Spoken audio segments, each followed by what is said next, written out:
Hi everyone and welcome to another video. Today we're looking at an ink from the Indian brand Camlin. It is their Permanent Black. Now this ink sells very cheaply in India, and it's still reasonably well priced when you buy it online from India, sort of around the $10 Australian mark. But sometimes it can be a little bit more expensive depending on who imports it. The ink comes in a 60ml glass bottle with a screw lid. The bottle opening is big enough for most pens, but not the widest bottle opening on the market. It is labelled as Permanent Black, and I want us to keep that in mind as I advance through this review, and I'll show a little comparison to another Permanent Black I have reviewed already. So let's look at it on paper, and here it is on 80-gram Rhodia paper. As you can see, it's not the blackest black on the market. It's got a really grey sort of hue to it, and it's not the wettest ink either. It performs well, it doesn't feather or bleed on this paper, and the dry time is fair, but is really quite unsaturated, and that might not be to everyone's particular taste.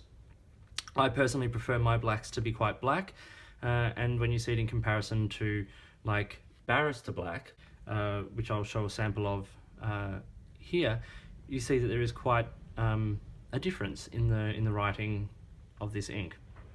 So this page was written with a Lamy Safari Fine.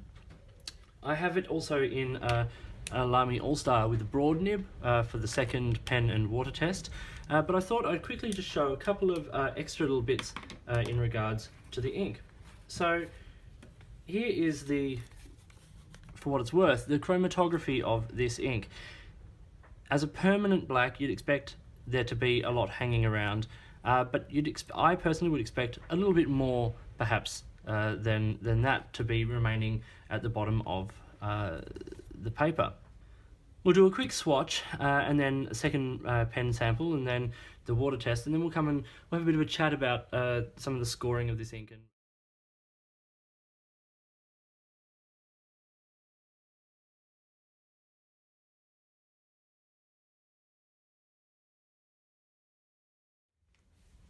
So as you can see from the swatch, it dries at sort of a dark grey black, and that's quite a saturated swatch really from a cotton bud there.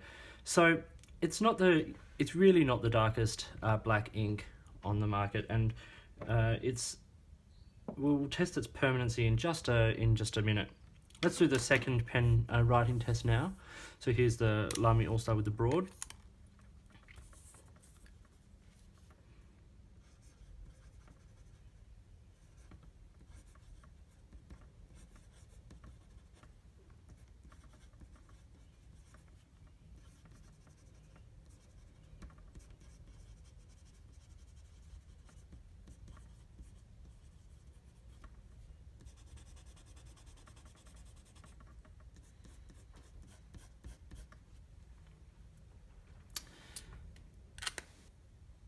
So as you can already see from a relatively sort of wet pen as well, the All-Star, we do have a sort of a particularly grey saturation on this ink.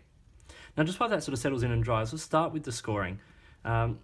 Wetness and saturation, it's fair on wetness. It's certainly not a dry ink, but it's really not a particularly saturated ink either. Shading is fair. You can get some, particularly in a wetter pen. Sheen, there's none. Bleed and feather is good. On this paper, there's really not a lot of bleed or feather, which is nice to see. However, on cheaper paper, it does have a tendency to bleed and feather ever so slightly. So here, I just did a really quick little sample on some Spyrex note paper, and on the close-up, you'll be able to see there's a little bit of feathering happening there, which particularly around the C of Camlin, and which is a little sort of disappointing.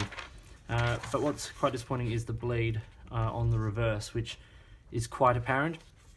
Even on where it wasn't sort of pooling, you're still getting bleed through. So it's not necessarily the best behaved ink in a lot of ways.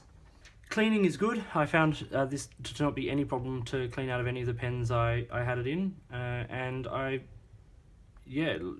cleaning off hands and things like that, not terribly difficult either. So now we come to permanency and water test. So here I have a wet cotton bud. I'm just going to run it through the writing sample there. Now, from my point of view, if an ink is labelled as permanent, you'd want to get a better result than that. It's really taking most of the ink up off the page and really not behaving very well at all. Now, when I reviewed Blackstone Barrister Black, I did a water test and a drop test, bleach drop test, with comparing the Barrister Black to Lamy Black, and just saw how permanent that Barrister Black was. Now, for the sake of the exercise, I've done a water drop and a bleach test here of Camlin. Now, you can really see the water, like on the swab test, has taken away most of the detail of the ink and has removed a lot of it. But what was sort of quite disappointing was the effect of the bleach. This ink, in a lot of ways, performs exactly the same as a Lamy Black or a Pelican Black in how it reacts to water, and particularly bleach. So calling it a permanent black, I'm not entirely sure how permanent this ink can really be. Comparing the chromatography here also, the Camlin chromatography, to Barrister Black chromatography, you see just how much more hangs around the bottom and is not taken away by the water on this chromatography paper. So permanency is low, and as that should be an X factor with this ink, I think that we have a little bit of a problem. Value. As I said earlier, this ink sells very, very cheaply in its home country, and it can be bought for less than $10 a bottle in Australia if you buy on online retailers. So for value, yes, it's great. If you're using it as an everyday writer, this is absolutely fine. As I said, not the black for me, it's just not quite dark enough, but yeah, it performs well enough. So in terms of the fact that it doesn't bleed heavily on decent paper, that it cleans well, that it's good value, and that, you know, it's not gonna tear apart too much paper. I've given this 3 stars, but only just. Really, I would see this as a 2.5 star ink, but the value for money for the amount of ink you get, I've bumped it up to 3. So that is Camlin's permanent black ink. Not the blackest black, not the most permanent black, but decent as an everyday writing ink perhaps. I hope you found this video useful. If you did, please give it a thumbs up and subscribe to the channel. Hit the notifications button if you want to stay up to date with the videos that I produce, and please feel free to drop me a message. If you've got any products or questions or information you'd like to pass on, you can either do that here on YouTube or at my blog on Instagram or Twitter, which are all linked down below. In the meantime, enjoy your pens, enjoy writing, and I'll talk to you later.